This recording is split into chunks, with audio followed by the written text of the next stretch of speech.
Começando mais uma live do Conde. Tamo junto. Ninguém solta a mão de ninguém. Ninguém. Não solta a minha mão. Tudo bem com você? Bom, estou chegando conversar com vocês hoje sobre várias coisas, como sempre, aqui nesse espaço, a live do Conde. Peço para vocês, inscrevam-se no meu canal, sigam-me no YouTube, sigam-me no Facebook. Gustavo Conde, vai lá, acha o Conde que é mole. Conde é figura pública aí, ó. Você acha em qualquer lugar. E a gente, assim, né, faz a nossa conexão, minha com vocês, todo dia, toda noite, toda hora. Live do Conde, reflexão, política, cultura, tudo junto, música. É isso. Assim a gente vai virar o jogo. É para isso que a gente tem o nosso lastro, o nosso desejo, para colocar tudo em prática. Olha que legal isso.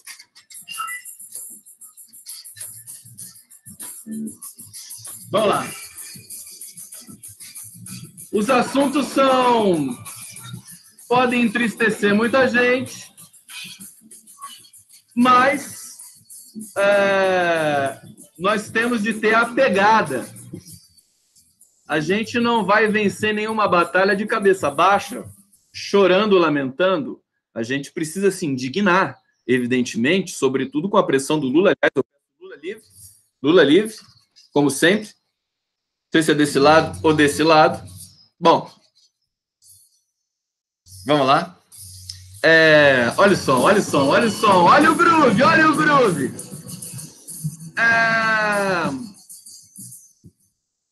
Mais importante do que nunca, né?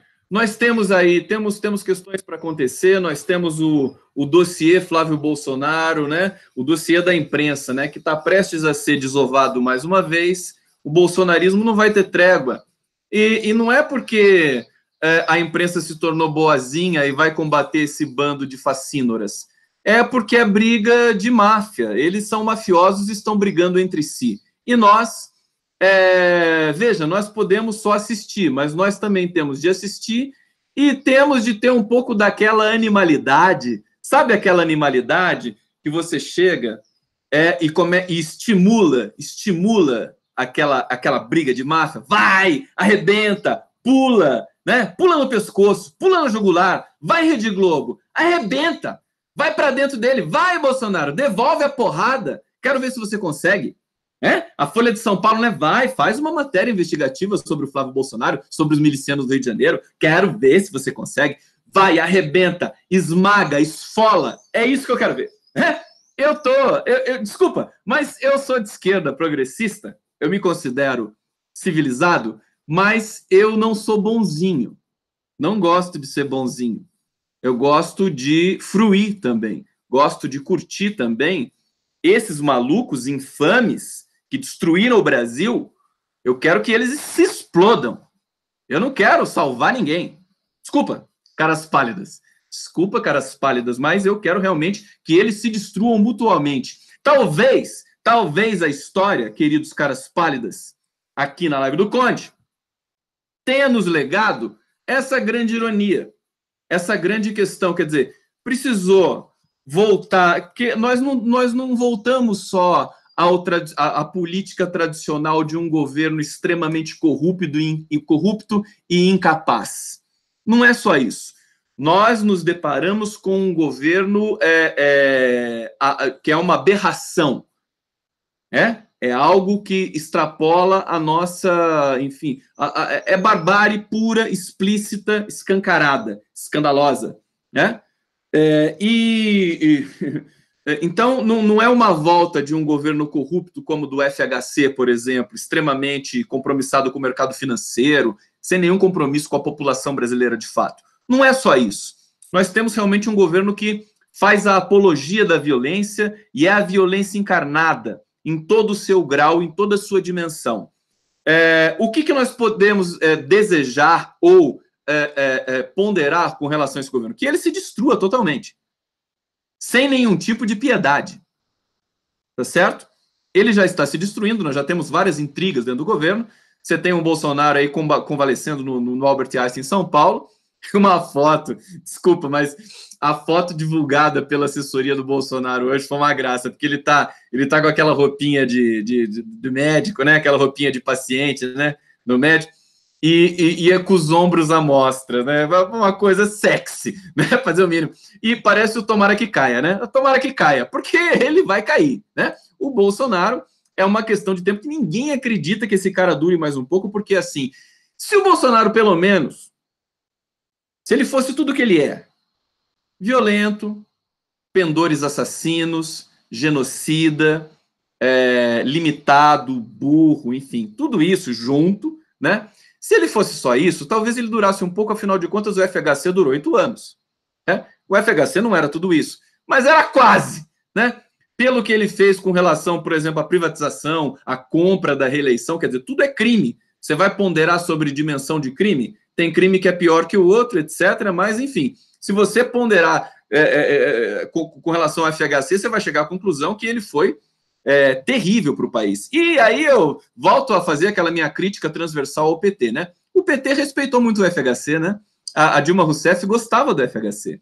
Parece que, né, respeitava. Não estou criticando a Dilma Rousseff. Eu estou dizendo que, assim, dadas as condições históricas desse pós-golpe que nós vivemos no Brasil, nesse momento, é possível agora a gente entender que o PT pegou leve demais com o PSDB, entendeu demais, né? Entendeu demais aquele partido que polarizava a política aqui no país com o segmento dos trabalhadores, e a gente percebeu que isso funcionou até um certo ponto, né? Você respeitar as instituições, a institucionalidade, é muito delicado, né? Na verdade, eu estou um pouco catártico hoje, até porque nós vamos falar dos 300 dias da prisão do Lula, mas acho que nós temos de ter o direito, nós temos de exercer o direito da catarse, nós precisamos da catarse, não podemos só encarnar o cidadão civilizado progressista de esquerda que quer o bem da humanidade o tempo todo. Não que eu não queira o bem da humanidade o tempo todo, mas é preciso truncar também o jogo. Tenho conversado com amigos linguistas, psicanalistas, aliás, quero falar das entrevistas que eu tenho feito para vocês hoje aqui, historiadores, historiadoras, que foi a Gláucia Fracaro que me deu uma entrevista muito bacana, e aí a gente vai construindo, né? Eu aprendo demais com as entrevistas, essa é a grande questão, né? Por que é tão gostoso entrevistar as pessoas? Porque você aprende demais. E aí você vai, a vida ela se movimenta. Você pode reformular suas opções, suas opiniões o tempo todo sem problema nenhum. Evidentemente, pertencendo sempre a um certo campo da civilização humana, que é aquela que preza pela coletividade, pela humanidade, né? Por nossa condição, pelo tesão que é viver, por compartilhar os sentidos, por produzir arte, por produzir igualdade. Tudo isso é muito gostoso, é muito legal de vivenciar, de experimentar isso. Você deixa aquela vida simplista e simplória de viver apenas para acumular capital e patrimônio, né? Para viver com medo, comprando arma. Então, você sai dessa caixinha infame, né? Que muita gente da classe média e da elite brasileira, que a elite já se tornou, a palavra elite já se tornou pejorativa no Brasil, evidentemente, embarca facilmente, né? Só quer saber das conquistas materiais, né? Das conquistas de espaço, não aceita dividir o espaço com ninguém. Quer dizer, viver assim é viver com medo, viver assim é ter uma vida muito insignificante, né? E sem sentido, basicamente, porque o sentido está na coletividade. Eles que são egoístas e vivem nesses nichos de significações muito circunscritas, né, a certas panelinhas, certos segmentos, certos interesses, é uma vida muito mais pobre, né, muito mais pobre. É por isso que as pessoas não entendem tão bem por que o Lula tem tanta proficiência linguística, proficiência discursiva, proficiência política? Por que a voz dele é tão assustadora assim para as elites e tão encantadora assim para o povo, né? Assim, de maneira quase que imemorial, né? O Lula é o cara que realmente a história já consagra ele o panteão máximo, né? O lugar mais, o protagonista, o grande protagonista, um dos caras mais importantes do mundo de toda a história.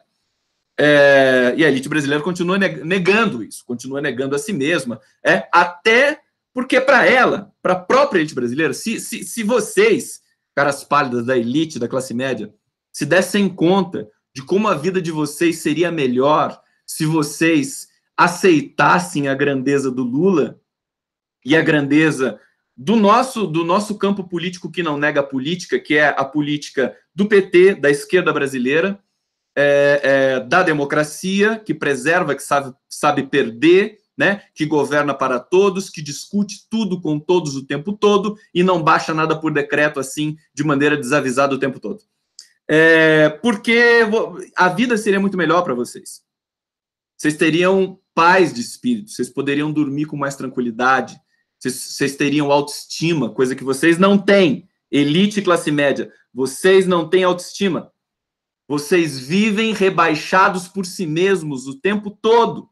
Vão para Miami, vão fazer o passeiozinho na Europa, muitos fogem, né? Não como o Jean Willis, que vai para o exílio, mas muitos fogem de medo do que está acontecendo no Brasil. Muitos também têm suas vidas no exterior, não tem problema nenhum.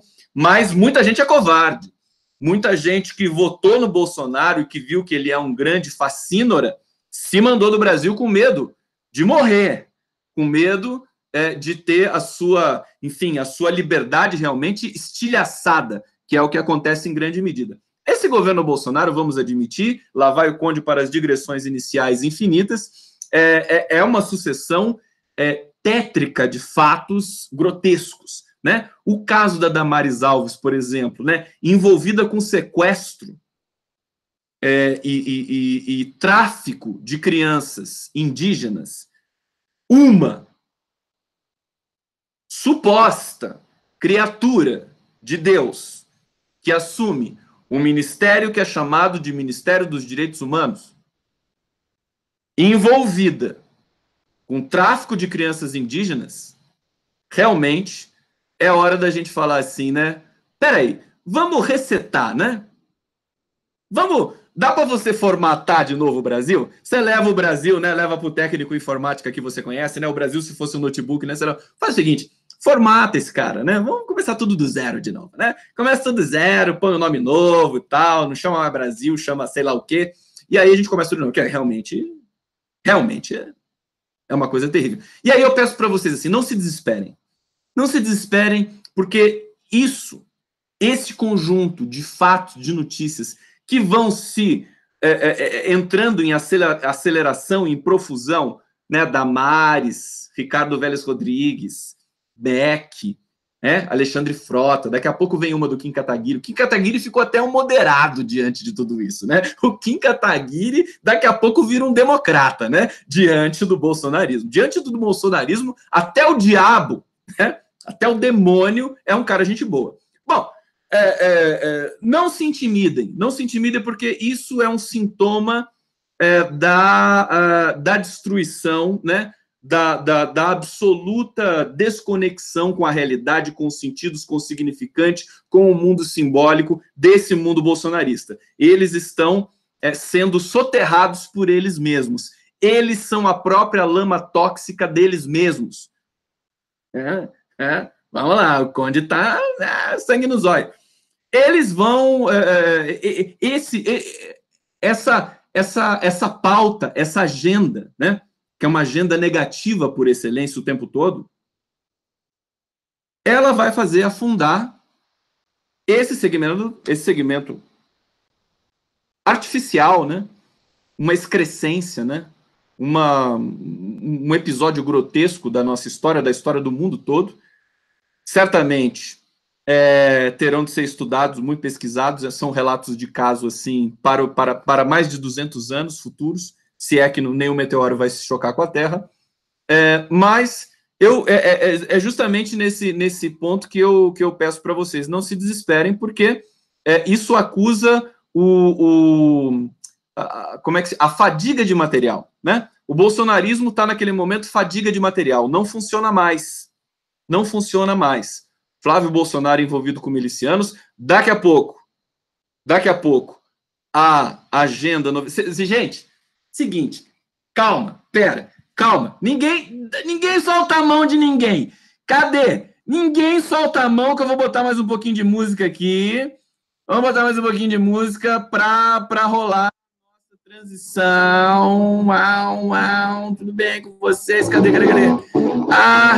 Tô vendo a transmissão aqui pelo PT. Conde. Agora, o que é isso? Tem um bolso track aqui. Vou eliminar você.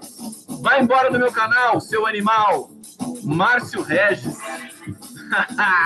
Desaparece da minha vida. Conde, te amo. Cíntia Chain, eu também te amo. Você é sensacional também. Obrigado. Inscreva-se no meu canal. Vamos lá.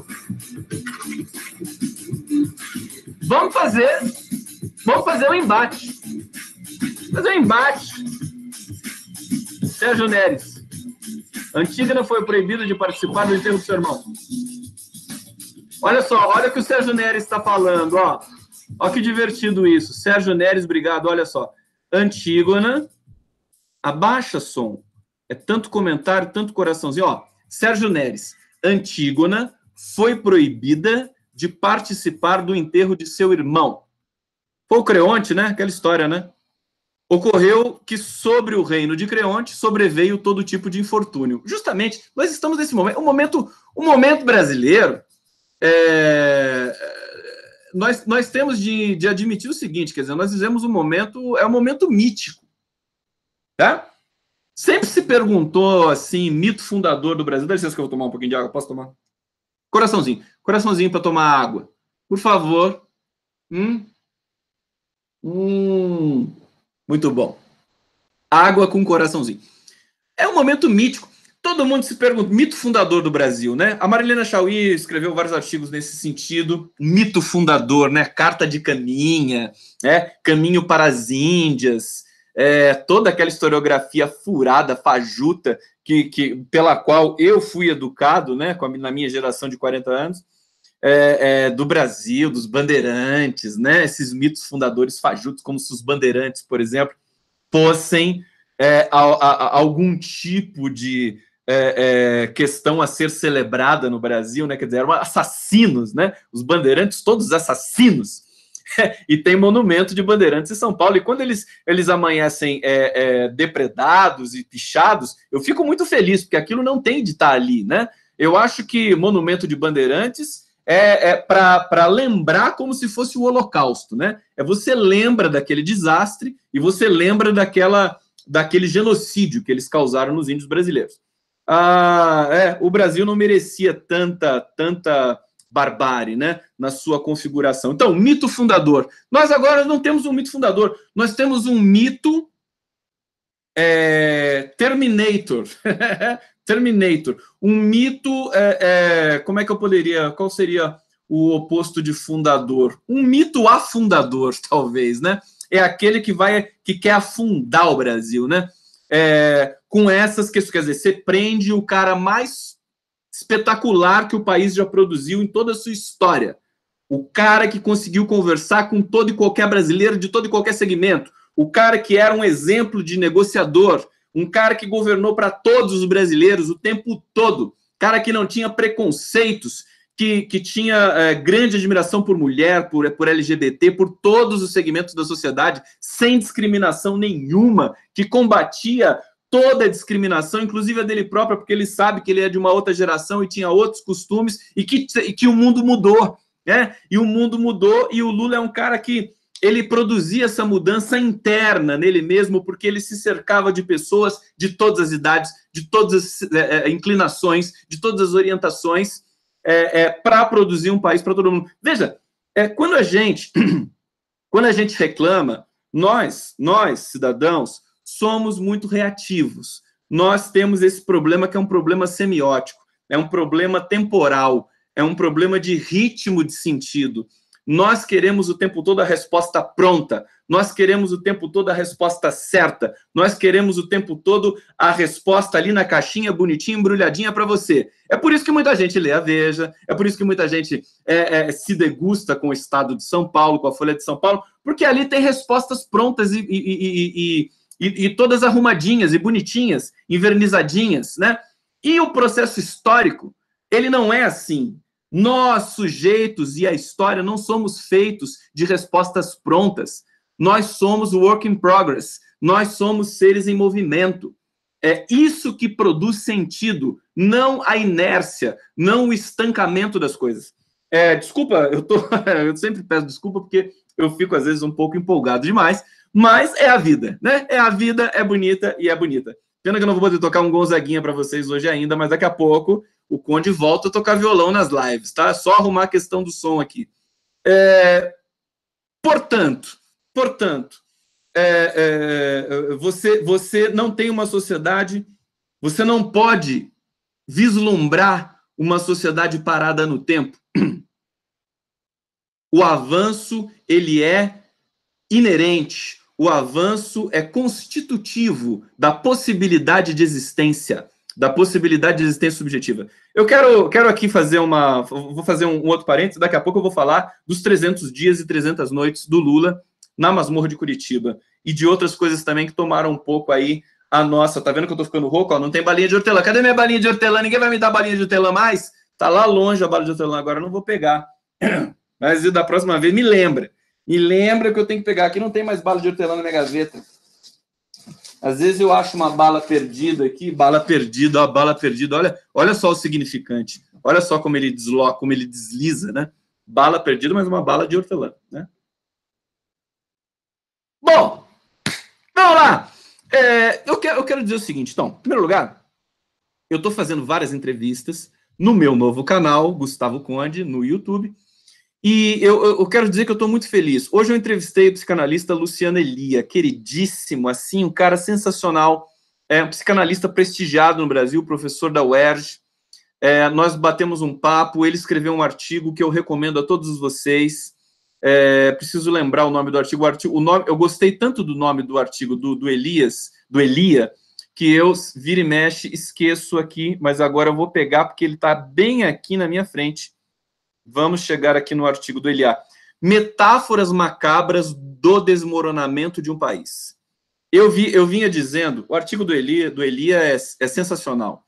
Eu vinha dizendo que o Brasil está no seu momento mítico, né? Porque você perde, por exemplo, você tem a destruição de um museu inteiro, um museu nacional, um incêndio que visualmente foi muito chocante, porque foi noturno, você tinha aquela imagem do fogo noturno, aquilo é muito poderoso do ponto de vista do registro histórico, isso já está cravado na história brasileira, e a história brasileira, a imprensa brasileira vai ignorando tudo isso. Quer dizer, o incêndio no Museu Nacional era para estar continuando, era para continuar como notícia nos grandes jornais, porque a maior memória cultural do Brasil foi incendiada, incinerada pelo descalabro, pelo descaso, pela aniquilação de que um golpe produz no país. Golpe não gosta de cultura. PSDB detesta cultura. Todos os estados governados pelo PSDB, você tem um sucateamento do processo cultural.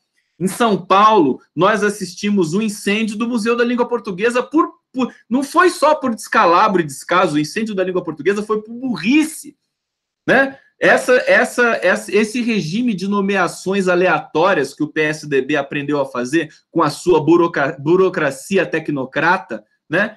O incêndio da língua portuguesa aconteceu por quê? Porque colocaram uma exposição, colocaram elementos de palha perto de globos de luz que aqueciam imensamente e, obviamente, pegou fogo aquilo lá. O que é isso? Incompetência do gerenciamento do Museu da Língua Portuguesa. E alguém vai, Ministério Público, que é todo tucano no Brasil, e sobretudo em São Paulo, vai investigar as causas do incêndio do Museu da Língua Portuguesa? Nós vimos na gestão Dória aquele prédio no centro da cidade, no Lago do Batata, é isso? Que pegou fogo, que era um prédio que estava abandonado. E que, evidentemente, tinha gente ali, moradores de rua, que habitavam esse prédio. que não tinham onde morar e tudo mais, tinham famílias lá dentro. Muita gente morreu naquele prédio que pegou fogo, que foi chocante. Puro descaso. Descaso do poder público que deixa todo mundo ao Deus dará, né? O estado de São Paulo hoje, a cidade de São Paulo está com praticamente todos os seus viadutos comprometidos. Os viadutos da cidade de São Paulo são como barragens da Vale, né? São todos barragem da Vale Tucana, né? A Vale Tucana. A Vale é tucana. Faz uma pesquisa na alta cúpula da Vale do Rio Doce, pergunta qual é o partido preferido de cada um lá. Vai lá perguntar. São tucanos. É uma herança direta do tucanismo privatista brasileiro que devastou em grande medida o Brasil. E depois, veja, eles ficaram também, os tucanos ficaram ensandecidos porque eles viram o Lula e o PT produzirem o melhor governo da história do país e tirar totalmente a possibilidade deles estabelecerem algum tipo de discurso político para voltar ao poder consagrado, que era o que o FHC sonhava, né? O FHC, quando passou a faixa para o Lula, daquele jeito todo supostamente civilizado em Brasília, o que mais ele queria, é o Lula que fala isso, hein? É o Lula que fala isso. Eles queriam, eles e ele, FHC, queria assim, não, esse cara não vai conseguir governar nem um ano. Aí ele vai sair escorraçado do poder e a gente volta consagrado. O povo vai me pedir para voltar. Brasileiro da elite tem essa mania do inferno, né? Brasileiro da elite quer ser amado pelo povo. E não é, porque ele detesta o povo. Como é que alguém... Foi o Aécio Neves que indicou o presidente da Vale. Joseli Lanes está dizendo aqui. Sim, claro. Aécio Neves fazia parte do governo Temer. Né?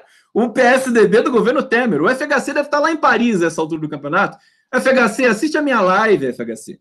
Assiste a minha live. Se você assistir minha live, eu mando um coraçãozinho para você, FHC. Porque você tem que escutar essas coisas. Não pode viver nessa bolha infernal que faz você acreditar ainda que você significa alguma coisa para o Brasil. Você significa só o horror, significa o atraso, significa a pior face da nossa elite, entreguista, academicista, falsamente intelectual. É isso que você é, Fernando Henrique Cardoso. Então, queria muito que você assistisse a minha live. Se quiser vir conversar comigo, não tem problema nenhum. A gente conversa também. Então, veja, nós estamos num momento mítico, mas ao contrário, é um momento mítico de extermínio do país, né? Todas as nossas riquezas sendo dilapidadas, Embraer, Petrobras, Eletrobras, tudo que você imaginar, toda a nossa rede pública de proteção social sendo exterminada, 400 mil bolsas famílias sendo extintas pelo governo Bolsonaro, toda a nossa segurança de direitos trabalhistas sendo exterminada completamente, primeiro por Temer, agora sacramentada por Bolsonaro, e vem aí a Previdência Social. A Previdência Social, o que eles vão querer? Vão querer destruir a Previdência Social inteira. Não existe mais Previdência Social. Se você quiser aposentadoria, faz um plano privado. Não me enche mais o saco, porque eu não sei governar. Então, olha só como é que é a lógica do tucanismo. Se eu não sei governar, eu quero Estado mínimo. Essa é a lógica. Será que ninguém entende isso? Pelo amor de Deus. Entendam de uma vez por todas, porque quem não quer a presença do Estado na vida das pessoas, que não concebe a existência do Estado, da soberania de uma sociedade, de um país, é porque não sabe gerenciar, não sabe governar, não sabe produzir, não sabe aperfeiçoar protocolos, são covardes, não querem. Você percebe que quando a pessoa, por exemplo, se você tem, eu não quero, como é que se diz? Generalizar e tem uma outra palavra. Quem é viciado em drogas, por exemplo, mas o viciado em drogas, que se entrega para as drogas, ele vende tudo que ele tem. Se ele tem alguma coisa, ele vende tudo para consumir crack. Eu não quero estigmatizar, né, os viciados, os dependentes químicos. Não quero estigmatizar os dependentes químicos. Quero usar apenas como um efeito de comparação. Eles vendem tudo que tem, vende a casa, vende o quadro, vende o faqueiro, vende tudo que tem na casa, para consumir crack. É o tucano. E é o neoliberal por excelência. O cara não quer nada com o Estado. Porque você governar exige muita responsabilidade e muita inteligência. Eles são preguiçosos. O tucano ele não vai querer gerenciar a Petrobras. Ele não vai querer administrar a Vale. Ele não vai querer perder o seu tempo com a Vale. Ele vai dar desculpinha, que é para não ter cabide de emprego e tudo mais. Mas, meu querido, se você governar direito, não vai ter cabide de emprego. Então, são preguiçosos. É isso, é a negação da política, é a negação do Estado, é a negação do país, é a negação da própria identidade. Esse é o problema que aflige, né, que nos aflige a todos nós nesse momento, e faz que o Brasil mergulhe num momento mítico, ao contrário de extermínio de país. Então, nós estamos com esses dois mares de lama, né? O da Samarco, que é também da Vale, são basicamente dois crimes catástrofes da Vale. Crimes catástrofe da Vale. E, evidentemente, isso tudo parece uma ira de Deus contra o Brasil. Por quê? Pelo caráter mítico. É justamente por isso que vem essas narrativas gregas, né, épicas, que vão chegando como elemento de comparação muito forte com a situação presente do Brasil, é porque nós estamos realmente vivendo uma situação mítica, mas que nós mesmos produzimos enquanto sociedade, né? E nós temos que reverter esse quadro nesse momento. Então, deixa eu fazer mais uma transição aqui. Vamos lá, que eu tenho que controlar muitas janelas aqui no meu notebook e também no meu celular. Tudo bem com vocês do Facebook? Vocês estão bem? Tudo bem? Vamos lá! Live do Conde! Vocês estão ouvindo a live do Conde! Conde!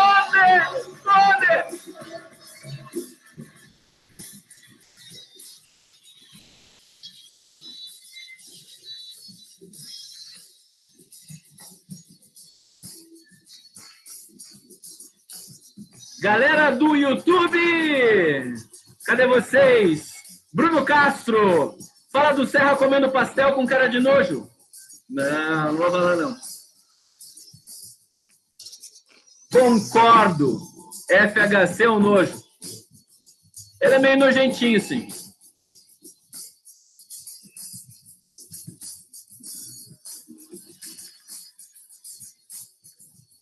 Olha o contrabaixão, ó. Acabei de tocar com o Zé Luiz Maia. Tô feliz pra caralho, né? Fazendo arte, fazendo o que eu gosto de fazer, fazendo as entrevistas. Então, agora é hora de falar das entrevistas. Quero falar para vocês, convidá-los a todos. Hoje nós teremos uma reprise na TV 247 da entrevista que eu fiz com o psicanalista Luciano Elia. Foi uma entrevista, foi sensacional. Como eu estou dizendo para vocês assim, pô, sou muito grato de poder fazer, de usar, e todos nós podemos fazer. Você pode abrir o seu canal, tá? Você que está me assistindo aqui, você pode abrir o seu canal no YouTube, você pode entrevistar quem você quiser o tempo todo, não custa nada. É de grátis, né? Porque você abre o Hangout com a sua conta no YouTube, com a sua conta no Gmail, e você pode produzir suas entrevistas, os seus papos, as suas coisas. Isso é muito sensacional, isso é muito legal, isso produz liberdade, isso produz conhecimento. E eu estou me sentindo, assim, imensamente privilegiado, porque eu estou tendo a oportunidade de conversar com muita gente no Brasil inteiro sobre os mais variados temas e, sobretudo, sobre temas políticos. Todos os temas são políticos por excelência. Então, eu aprendo muito, e aí eu posso agregar o conhecimento de uma entrevista, por exemplo, com o Luciano Elia, psicanalista, para trazer elementos novos aqui para vocês. Então, por exemplo, essa coisa do mítico, do Brasil mítico se auto-exterminando, é decorrente dessa conversa que eu tive com o Luciano Elia.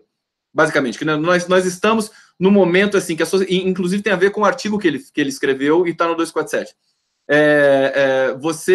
Você tem essas catástrofes que vão se sobrepondo umas às outras, você tem ligação de político com milícia, com assassinato, com extermínio de políticos, você tem ligação de ministras de direitos humanos com tráfico de crianças indígenas, você tem situações totalmente esdrúxulas do MEC, Ministério da Educação. Aí só faço questão de falar para vocês que o MEC soltou uma nota em que ele fala da KGB. O cara vai buscar uma nota, sabe aquela nota, aquele texto que foge ao tema?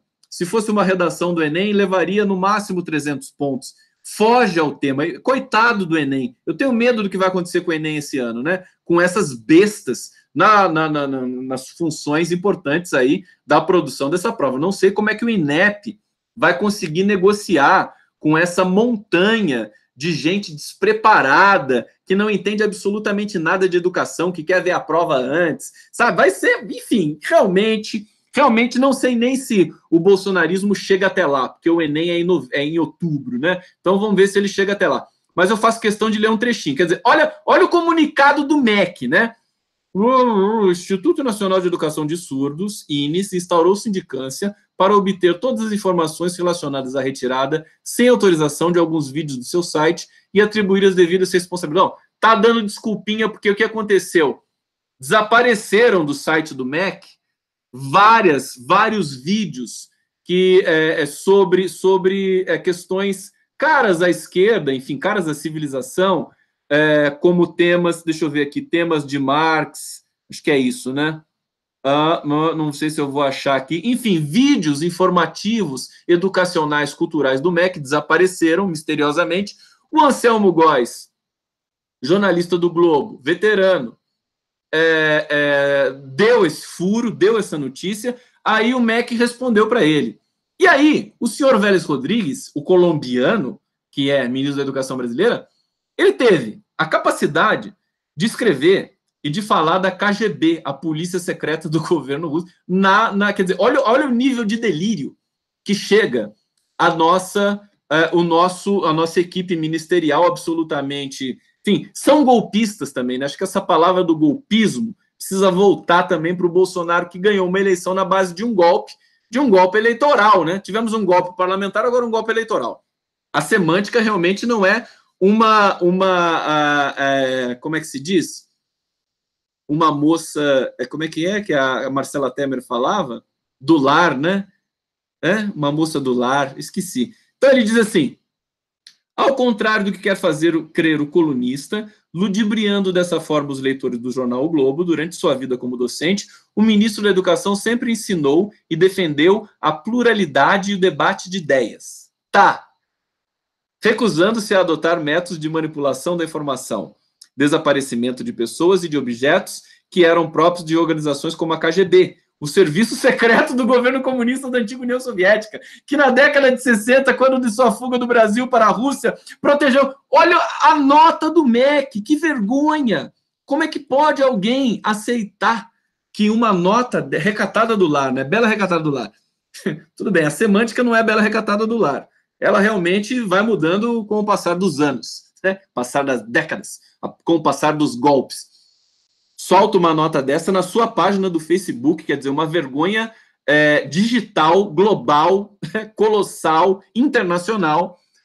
O MEC, Ministério da Educação e Cultura, que realmente, nesse momento, sob os auspícios e alçada de um ministro colombiano nomeado Ricardo Vélez Rodrigues, realmente dá uma dor no coração. Então, só registrar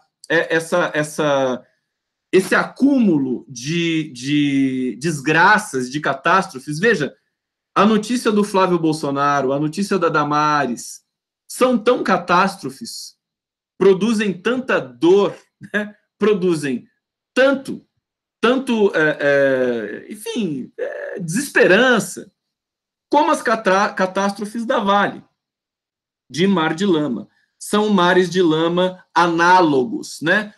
Nesse mundo do deslizamento do significante das metáforas. Bom, eu quero comentar, então, vamos falar dos 300 dias do Lula. O Lula está preso há 300 dias, né?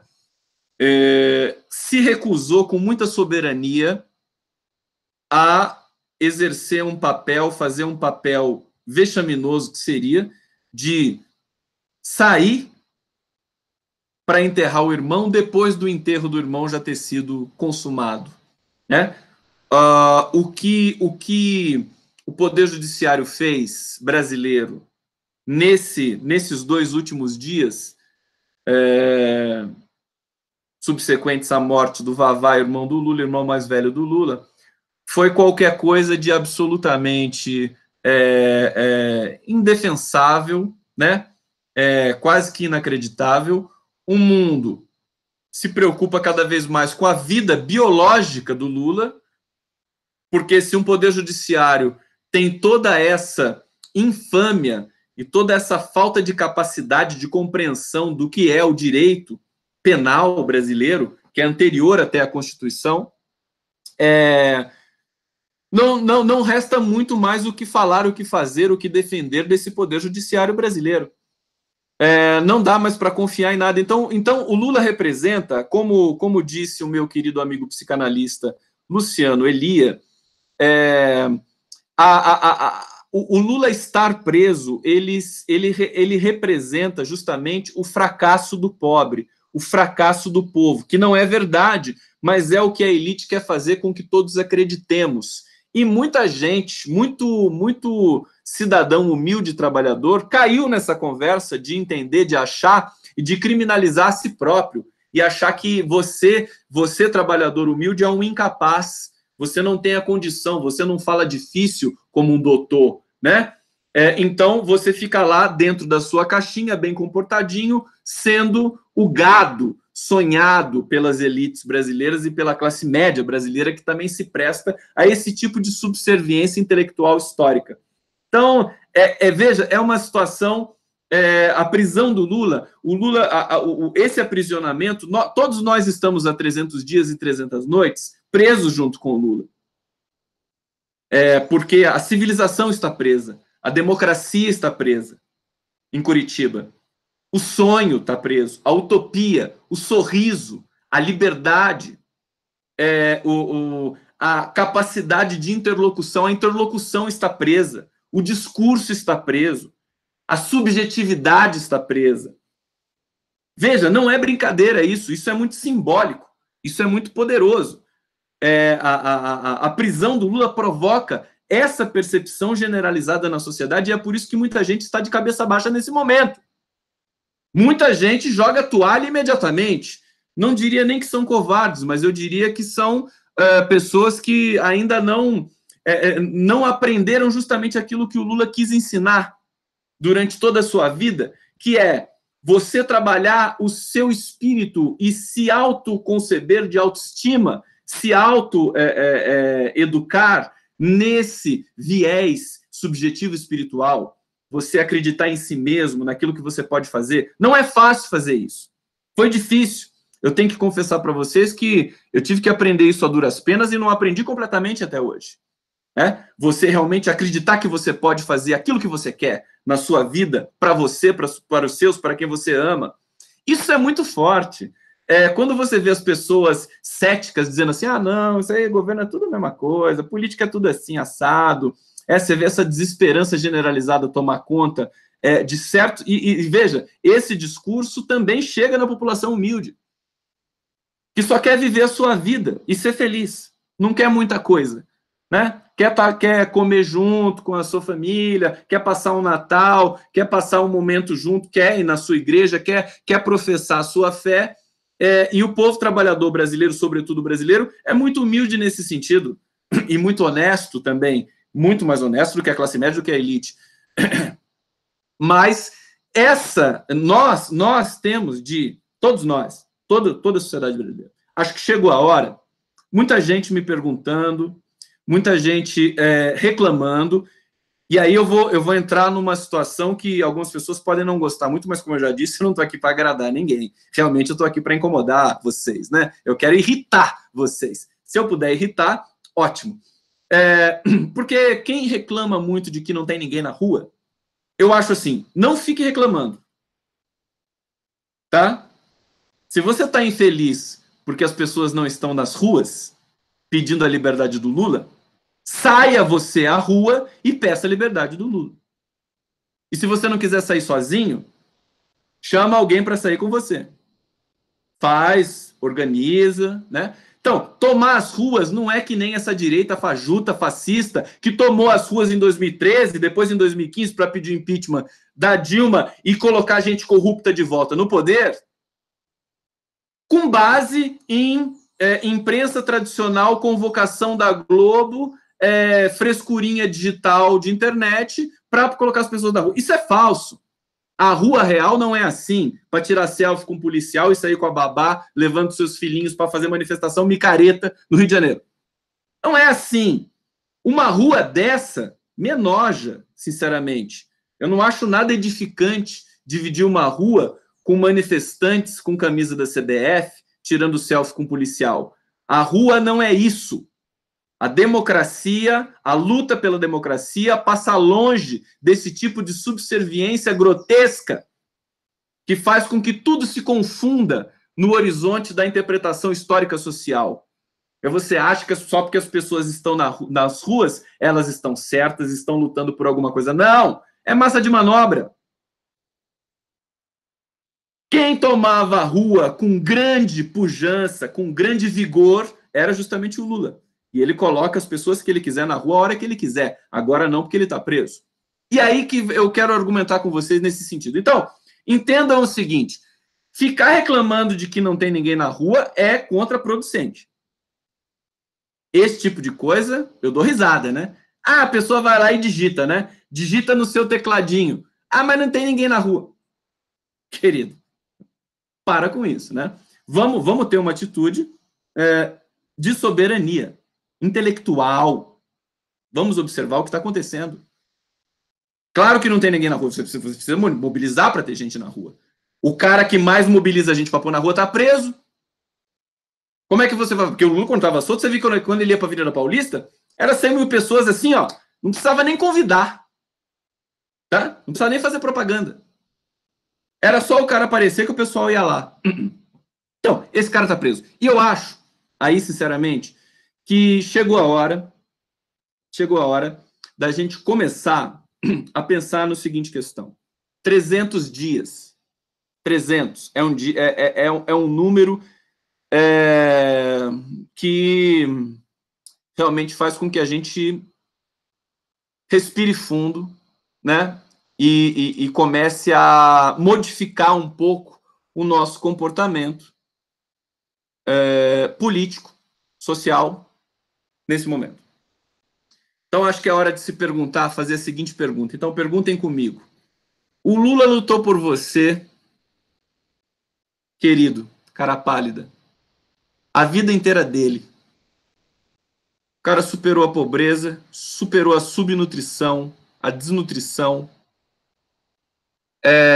teve de lutar contra muitas coisas, muitas dificuldades, fome, passou fome, cresceu educado pela mãe, Dona Lindu, que tinha um princípio, um caráter muito forte de honestidade, né, espiritual, dentro de uma concepção religiosa católica, mas, ao mesmo tempo, dentro de uma consciência política e social muito forte que já estava ali sendo gestada nessa família, na família Lula da Silva, nos anos 50, construiu, foi trabalhar, foi se educar, fez um curso, virou trabalhador. Tô refazendo a história do Lula para vocês, para a gente poder significar corretamente esses 300 dias e 300 noites. Virou trabalhador, teve um acidente na fábrica, perdeu o dedo, e ele disse que esse dedo que ele perdeu, ele poderia não ter perdido, porque quando ele foi no hospital, depois do acidente, o médico viu que ele era só um trabalhador e falou, não, é melhor arrancar de uma vez. E ele disse que o dedo poderia ter sido preservado, né? Pelo menos um pedaço do dedo. O Lula diz isso.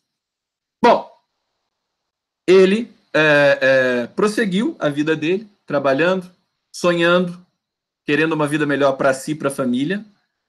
Casou, ia ter um filho com a primeira mulher dele, e essa mulher morreu no parto. E o Lula perdeu esposa e o filho recém-nascido num parto. Acho que isso foi em 1967. Ficou deprimido, ficou muito triste.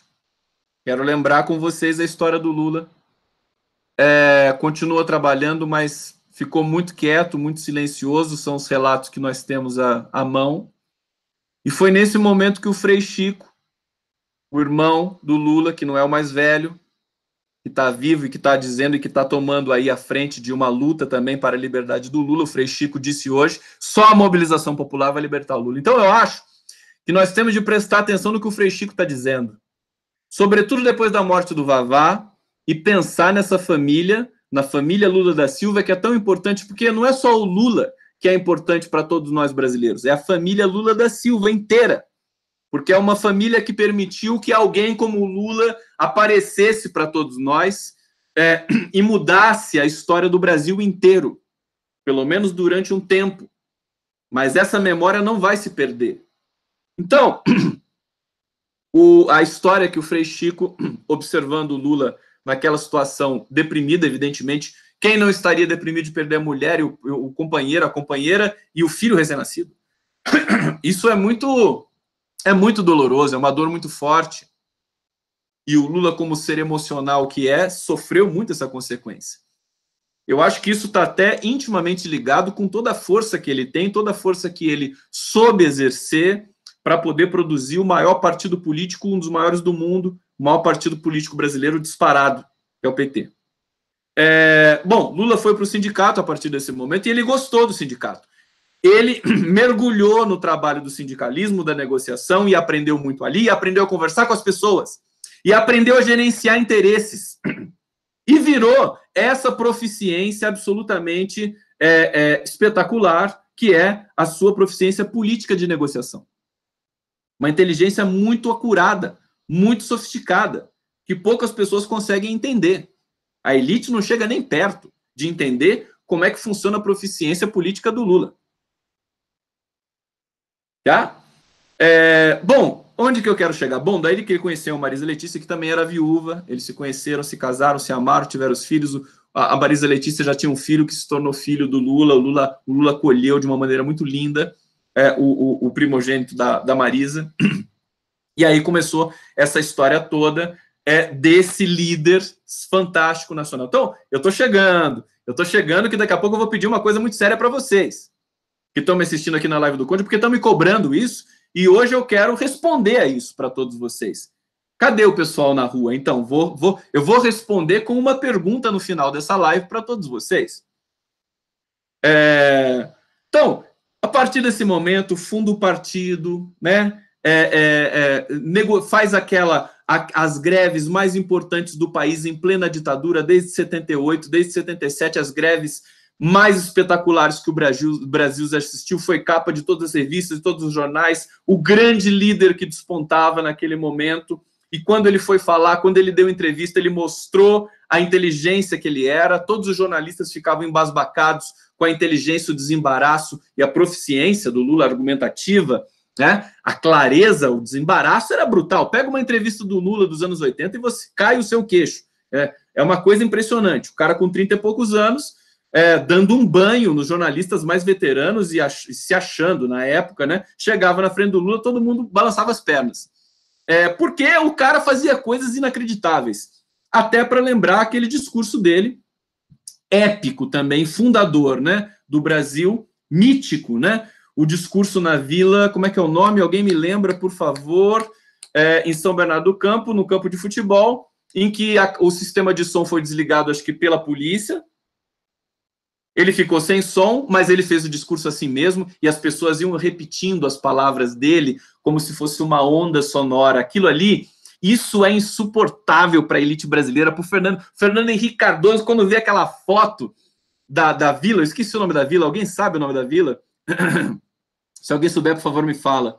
Pessoal, aqui na live do Conde no YouTube, deixa eu abrir um pouquinho para falar com vocês, saudações para todos vocês. Vila Euclides. Vila Euclides, eu sabia que vocês iam me responder essa. Então, pessoal na Vila Euclides, a elite, os marinhos, né? Eles olham aquilo lá, não tem preço, não tem fortuna, não tem trilhões de dólares que possa dar a um ser humano a consagração dele fazer um discurso no meio de 60 mil, 80 mil pessoas E essas pessoas, por não poderem ouvi-lo corretamente, porque não tem sistema de som, vão repetindo, né? É épico isso, né? Os primeiros repetem, faz aquela espécie de onda sonora ali na Vila Euclides, quer dizer, uma coisa fantástica. Essa é a história do Lula. Toda a história dele é repleta dessa dimensão mítica, realmente. É uma coisa impressionante. E o discurso dele contagiava profundamente todos os cidadãos que estavam ali junto com ele, e ele querendo mais direitos, simplesmente. O Lula, de uma certa maneira, ele era muito respeitado pela ditadura militar. A ditadura militar temia o Lula. Temia porque sabia do poder imenso que ele tinha junto à população. Tinham muito cuidado para tomar qualquer tipo de atitude, porque o Lula poderia ter sido morto. Vamos raciocinar nesse sentido? Mataram o Vladimir Herzog, mataram quase 2.000 perseguidos políticos no Brasil. Mataram o Marighella, mataram o Rubens Paiva, mataram o Stuart Angel, todos jogados lá na ponta da praia que o Bolsonaro gosta tanto de evocar para sua felicidade pessoal particular. O Lula poderia ter sido morto, não foi? Por que o Lula não foi morto? Alguém já perguntou isso para si? O Lula não foi morto porque a ditadura militar tinha medo do Lula. E sabia que se ele fosse morto, se transformaria num símbolo muito mais poderoso do que aquele que ele já estava exercendo naquele momento no Brasil dos anos 80. Então, o Lula superou tudo isso com a sua competência, tanto que quando ele foi preso pelo DOPS, ele ficou um mês na cadeia, saiu para ir no velório, no enterro da mãe, Dona Lindu, voltou para a cadeia e depois, como a ditadura não tinha o que dizer sobre o Lula, que crime que ele tinha cometido, foi obrigado a soltar o Lula. Olha só, é sensacional essa história. Foi preso pelo DOPS, foi solto, passou só um mês ali dentro. Por quê? Porque todos os trabalhadores ali de São Bernardo do Campo fizeram mobilizações subsequentes pela libertação do Lula todos os dias. Foi uma vigília nos anos 80. Foi como a vigília do Lula livre, que está em Curitiba agora, a vigília que os trabalhadores de São Bernardo do Campo fizeram para o Lula. E é por isso que ele foi solto.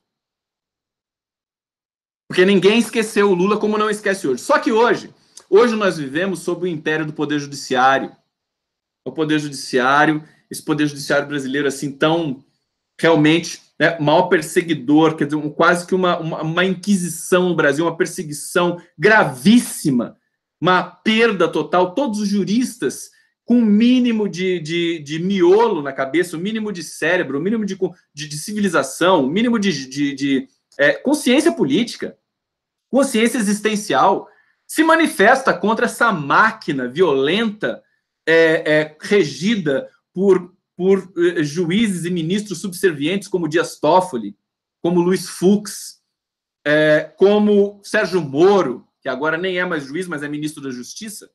Quer dizer, toda essa máquina judicial persecutória torna a situação de uma mobilização popular um pouco mais difícil, porque, diferentemente da ditadura, eles controlam de uma maneira muito mais subreptícia, muito mais obscura os nichos de poder que estão espalhados pelo Brasil. Eu estava conversando, estava assistindo o Pocket Show que eu fiz com o Zé Luiz Maia, e ali a gente fala uma coisa. Nossa, já está chegando no fim da live, gente. Caramba, eu vou avançar, faço a pergunta e a gente encerra. Por que nos anos 70 as músicas da MPB, Chico Buarque, João Bosco, Aldir Blanc, Caetano Veloso, Gilberto Gil, enfim, o Taiguara, né? Todas essas músicas, Rita Lee, né? Elas tinham... Você se percebe que tinha uma esperança? Calma que eu já vou falar do Boulos. Já tinha uma esperança ali. Sabe por quê? Porque naquele momento a gente estava dentro da ditadura. Estava dentro daquele horror da ditadura assassina brasileira. E o horizonte, o futuro, era a democracia. Era o contrário de hoje. Que hoje a gente ainda vive o delay de ter vivido a democracia plena dos governos Lula e Dilma, do PT, progressistas, com direitos a rodo para a população brasileira, a valorização do salário, governança pujante, com vigor no Brasil, com direitos garantidos para o trabalhador. E nós mergulhamos na obscuridade. Então, o sentido é inverso. É uma questão também um pouco semiótica. Então, na ditadura, você estava olhando para o futuro e estava vendo a democracia. Hoje, você ainda vive um pouco a democracia e está olhando para o precipício, que é o Bolsonaro, que foi Temer, PSDB, e agora é o Bolsonaro. Então, veja, nós temos de sair disso. Agora, voltando à questão dos 300 dias e 300 noites do Lula. Eu acho que nós poderíamos ter um gesto de gratidão ao Lula. Nós tivemos, quando colocamos o Lula líder de todas as pesquisas, nós não abandonamos o Lula, evidentemente, ele sabe disso. O povo brasileiro não abandonou o Lula. Mas agora é hora de a gente chegar mais perto e mais junto, porque o Lula está correndo risco de vida nesse momento. Que a coisa está se prolongando muito. E esse desejo difuso, psicopata, de Bolsonaro, Sérgio Moros e de uma elite podre brasileira, pode fazer essa dor se prolongar por mais tempo. Então, eu acho que agora realmente é a hora. O ano de 2019, ele promete, porque não é um ano eleitoral, realmente para a gente tomar essas ruas e para a gente pedir a liberdade do Lula, porque só assim ele vai ser livre. Não existe justiça no Brasil, no mundo, que vai poder libertar o Lula. Vai ser o povo brasileiro que vai poder libertar o Lula. E eu acho que essa é mais uma dimensão mítica, épica, que se apresenta para a gente nesses interstícios da história. Nós temos de entender isso, temos de ter a coragem que o Lula teve de defender a nossa autonomia, a nossa soberania. Então, eu pergunto a vocês, é hora, será que não é hora da gente realmente organizar essa tomada do Brasil inteiro, para que não se permita mais esse volume de violência grotesca contra aquele que nos ajudou sempre, desde sempre?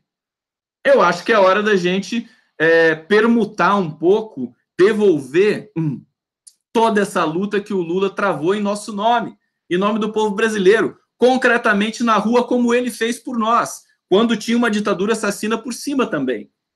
Então, nós não podemos ter medo desse poder judiciário grotesco e assassino também. Nós não podemos ter medo das polícias tucanas que ainda agraçam espalhadas pelos estados brasileiros e que têm a prerrogativa de garantir a segurança, que, na verdade, eles garantem a violência, a truculência contra o povo trabalhador que quer se manifestar na rua. Então, eu acho que virou a curva. E, para complementar, para finalizar, tá? Eu quero dizer para vocês o seguinte, o ano legislativo está para começar. É amanhã, inclusive, né? A virada do mês. E esse início do ano congressual legislativo parlamentar brasileiro vai modificar muito a percepção da realidade e as pressões vão se renovar de maneiras transversais por todos os nichos da governança brasileira, do mundo político partidário. E eu acho que o momento é propício para a gente pegar, porque o bolsonarismo agora, com a abertura dos trabalhos legislativos, o bolsonarismo vai rebolar, ele não vai conseguir se estabelecer, vai sobrar só o Mourão para conversar com esses caras. E aí nós vamos para outro processo de transição. Eu acho que nós não podemos mais nos intimidar com esse tipo de coisa. Nós temos de tomar posse da nossa importância histórica. Todos nós, trabalhadores, enfim, todos nós que nos reunimos aqui nas lives, né, nós que nos encontramos sempre, acho que chegou a hora de tomar o Brasil pedindo a liberdade do Lula, porque enquanto o Lula estiver preso, o Brasil não vai acontecer mais, né? Acho que nós devemos essa gratidão ao Lula e acho que temos de fazer isso, né? Temos de fazer isso com o trompetismo da democracia, com todas as pessoas que amam o Lula pelo Brasil, que são muitas, né, que são a maioria, que são majoritárias. Nós temos de não nos intimidar mais com esse tipo de pressão que tem acontecido aí no nosso horizonte. Então, com isso, eu deixo um grande beijo para vocês. Terminando mais essa live do Conde, a gente se encontra amanhã para mais uma programação com entrevistas e outras coisas que nós teremos na live do Conde. Um beijo. Até a próxima.